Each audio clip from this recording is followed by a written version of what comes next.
Ya, halo teman-teman. Assalamualaikum warahmatullahi wabarakatuh. Di video kali ini kita akan belajar mengenai web HTML dan CSS. Nah, jadi buat teman-teman yang ingin belajar atau membuat sebuah website, nah bahasa yang harus teman-teman kuasai atau bahasa yang harus teman-teman tahu itu adalah HTML dan CSS. Nah, dasarnya. Ya, tools yang dibutuhkan. Nah, tools ini adalah alat. Ya, jadi kan bahasa pemrograman itu kan kita ketik. Nah, kita ketik di komputer. Nah, kemudian tempat ketiknya itu. Nah, tempat ketiknya itu, ini istilahnya itu tools. Nah, tools yang kita pakai di sini adalah Sublime Text Editor. Nah, jadi misal kita ingin membuat, ya sama halnya seperti kita ingin membuat surat. Nah, kemudian di laptop yang kita butuhkan apa? Tools apa yang kita butuhkan? Yaitu itu, Microsoft Word. Nah, jadi tools-tools itu yang digunakan untuk membantu kita. Nah, di sini kita pakai Sublime Text Editor. Oke, ini teman-teman bisa download. Ya, teman-teman silakan buka di websitenya sublimetext.com. Toolsnya kemudian download for Windows. Nanti teman-teman install. Ya, silakan teman-teman install. Kalau ada pertanyaan, klik yes saja. Finish. Setelah itu kita buka, kita punya Sublime, ketikkan Sublime Text di sini. Enter. Nah, oke, terbuka. Sudah berhasil instalasi. Lanjut ya. Kemudian yang dibutuhkan berikutnya adalah browser. Firefox, Chrome, Internet Explorer, dan lain-lain. Nah, jadi browser ini digunakan untuk melihat hasil ketikan yang kita buat. Misalnya kita telah mengetik beberapa kode HTML. Hasilnya seperti apa? Nah, kita lihatnya itu kita gunakan browser. Kemudian pcolor. Nah, pcolor ini hanya kumpulan kode-kode warna yang nanti kita butuhkan di saat kita membuat sebuah kode HTML atau membuat sebuah halaman website. Nah, kita butuhkan warna. Nah, warna-warna itu kita bisa lihat di sini. Jadi kita pilih saja warna apa yang kita sukai nantinya. Kemudian kode ini yang kita ambil atau kode RGB. Ya, itu ya. Jadi link ini disimpan saja di bookmark atau dihafal juga boleh. Oke, HTML itu apa? Nah, ini kita kembali ke teori. Jadi HTML singkatan dari Hypertext Markup Language. Nah, bahasa markup sebagai bahasa standar untuk menampilkan dokumen pada halaman web. Nah, ditandai dengan tag buka dan tag tutup. Ya, jadi pada umumnya HTML itu bukan bahasa pemrograman. Entah untuk yang versi HTML 5 yang sudah bisa buat game. Nah, jadi ini lebih ke markup. Nah, jadi kalau bahasa pemrograman itu misalnya kita ingin buat perhitungan, nah maka dia bisa tangani seperti kita suruh 2 kali 2, maka nanti sistem yang akan menghitungnya. Nah, kalau HTML tidak, dia lebih ke tampilan saja, dokumen, sekedar menampilkan dokumen. Sejarah dibuat oleh seorang ahli fisika bernama Tim Berners-Lee yang dirilis pertama kali pada tahun 1991. Kemudian berikutnya struktur HTML. Nah, jadi lihat tadi kan ditandai dengan tag buka dan tag tutup. Nah, ini struktur HTML. Nah, dasarnya seperti ini. Basicnya tuh ini. Jadi tag buka, ini tag-tagnya seperti ini. Ini ya sama ini. Lalu ini tag buka yang dibilang tag buka, lalu ini tag tutup. Jadi ada beberapa tag yang memang punya pasangan, itu tag buka dan tag tutup. Nah, ini kode sebagai standarisasi bahwa kita mengatakan ini loh dokumen HTML, dokumen tipenya ini HTML. Nah, seperti itu. Lalu kita buka HTML, tutup HTML. Kemudian ada head ini untuk kita taruh title, misalnya title dari websiteku. Ini nanti judul yang berada pada judul sebuah halaman web, misalnya seperti ini. Nah, ini Ini diatur di detailnya, HTML colors codes. Nah, P ini elemen P adalah paragraf. Nah, elemen-elemen seperti ini, jadi ini disebut elemen, yaitu tag P. Nah, P selamat pagi dunia. Nah, ini kita bisa ganti, ini kita isi dengan kontennya kita. Oke, nah bagaimana terapkannya? Saya copy buat teman-teman yang lagi belajar. Usahakan jangan copy paste selagi masih belajar. Oke, ini kita paste.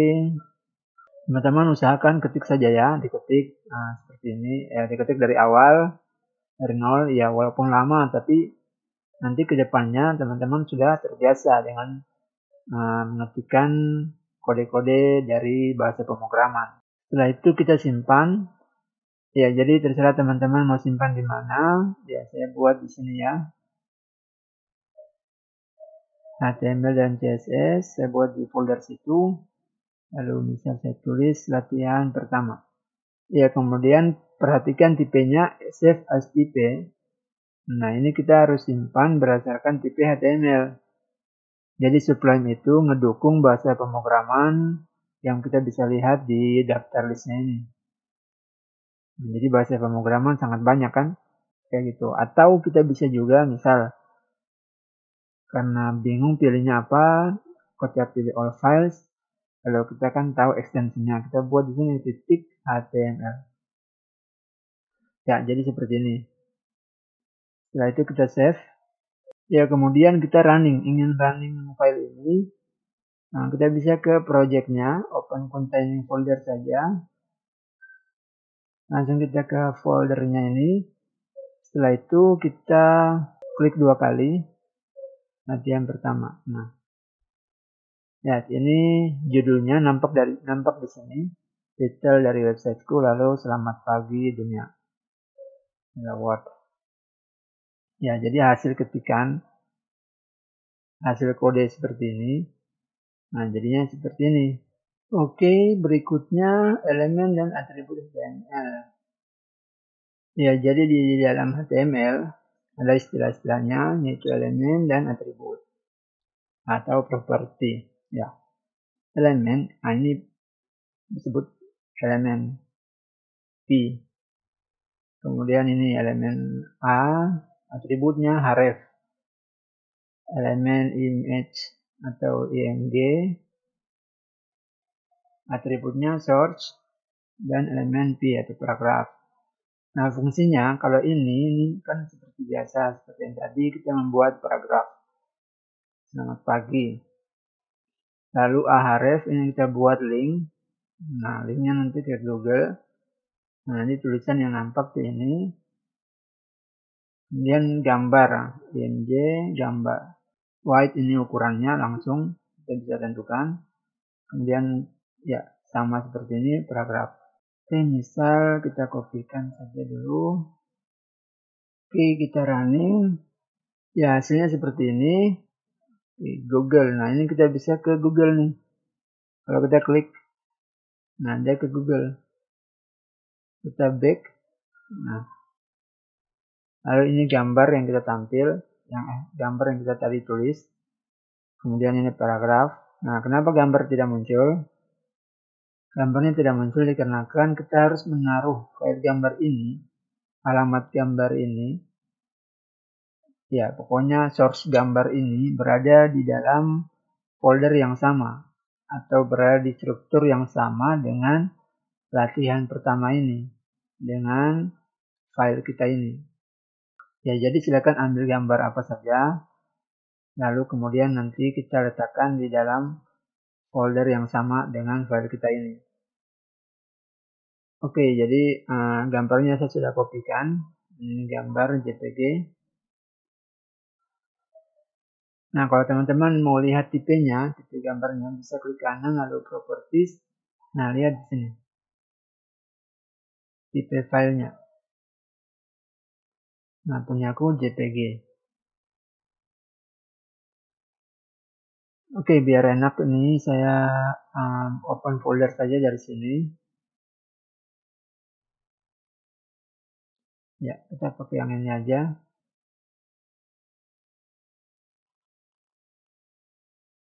Ya, jadi folder latihan kita sudah nampak di sublime text kita.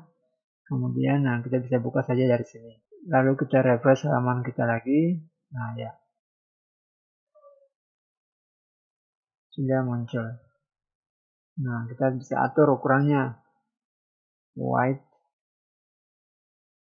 100 make 100. Nah, refresh tekan F5. Jadi kalau mau refresh bisa tekan F5. Ya, gimana kalau kita ingin buat gambarnya di bawah? Nah, maka kalau di HTML, di kode HTML, kita bisa gunakan BR, elemen BR. Jadi BR itu fungsinya seperti enter. Jadi BR kita bisa buat lebih banyak. Jadi ini artinya di enter sebanyak 2 kali. Ya, untuk alamatnya ini gambar JPG. Kalau kita taruh di dalam folder lagi, misal kita buat folder baru, klik kanan new folder, kita buat di sini folder name misal image, kita kopikan, ya kita simpan di dalam sini. Nah, sudah. Oke, jadi folder image kita isinya sudah ada gambar, jadi gambarnya sudah pindah di folder image. Nah, sekarang alamatnya ini kita rubah. Karena dia sudah berada di dalam folder image. Nah, kita buat image gambar. Nah, seperti itu. Jadi kalau misal di dalam folder lagi, ya kita buat lagi. Misalnya icon. Nah, berarti di dalam folder image ada folder icon. Ya, ada folder icon, lalu di dalam folder icon ada file gambar.jpg. Nah, pertanyaannya gimana kalau dia berada di luar HTML dan CSS?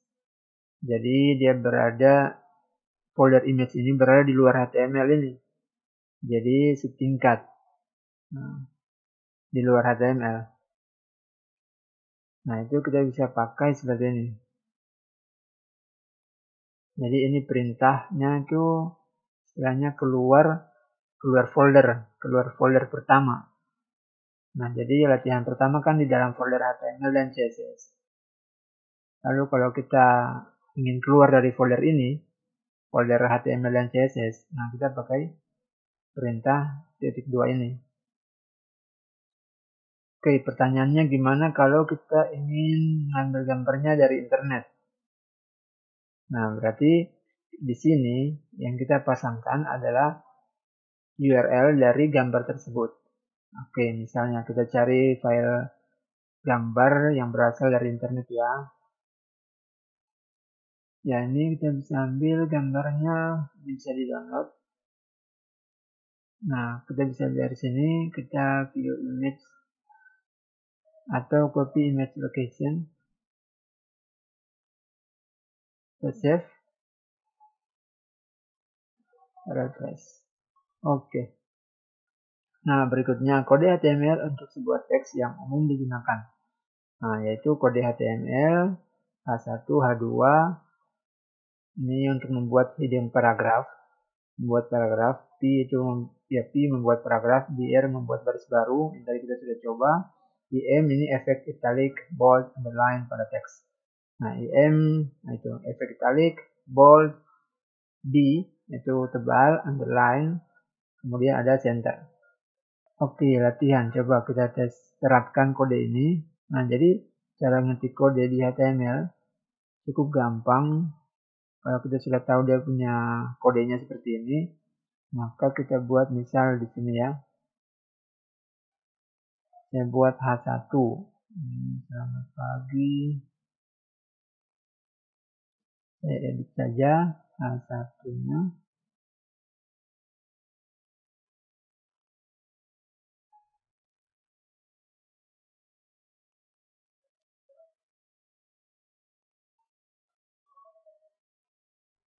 Ini kita ganti 2.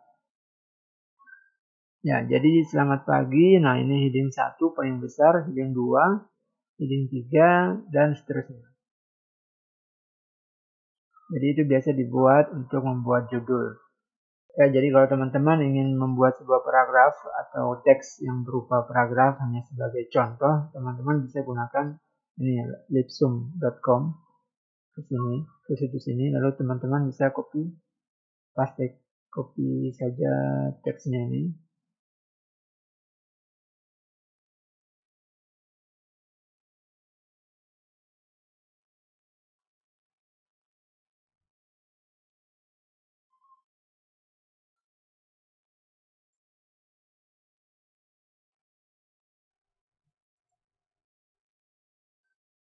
Ini copy lagi di sini.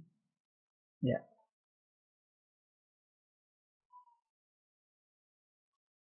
Oh iya, ini untuk atribut ID ya. Untuk atribut ID paragraf. Nah, jadi nanti kita pakai biasa ID ini dipakai untuk keperluan CSS atau JavaScript. Nah, jadi bebas penamaan ID untuk semua elemen bebas.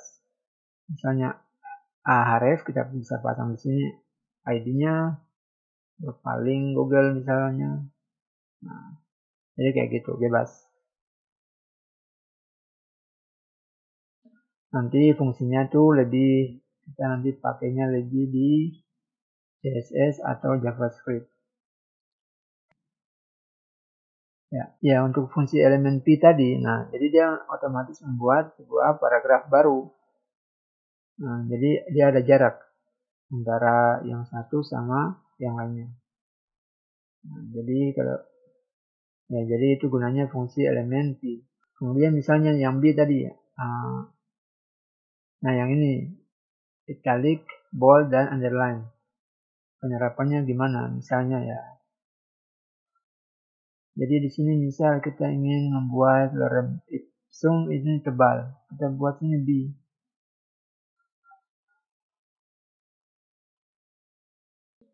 Kita lihat hasilnya, oke, yang tebal. Kita bisa buat di sini U.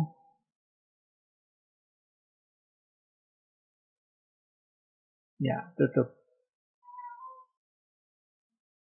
Ya. Jadi tiap katanya lorem ipsum, tiap katanya itu ada underline.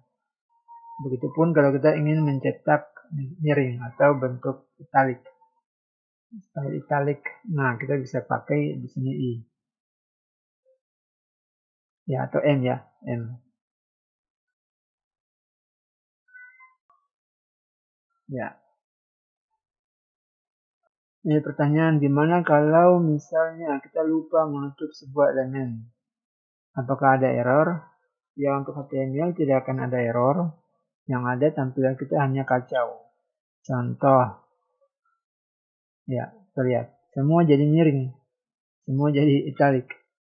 Kenapa? Karena kita lupa menutup elemen IM ini. Nah, jadi kita harus menutupnya.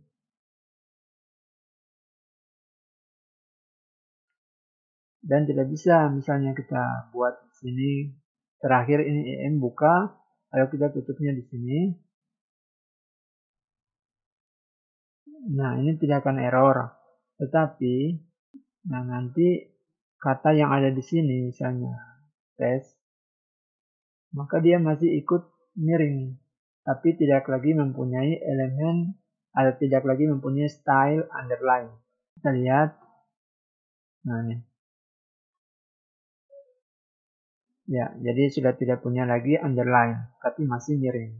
Tes. Nah, jadi seperti itu penggunaan HTML. Kalau salah ketik tidak akan menyebabkan error, hanya tampilan kita saja yang kacau. Coba kita buka penggunaan dari W3 School. Bisa W3.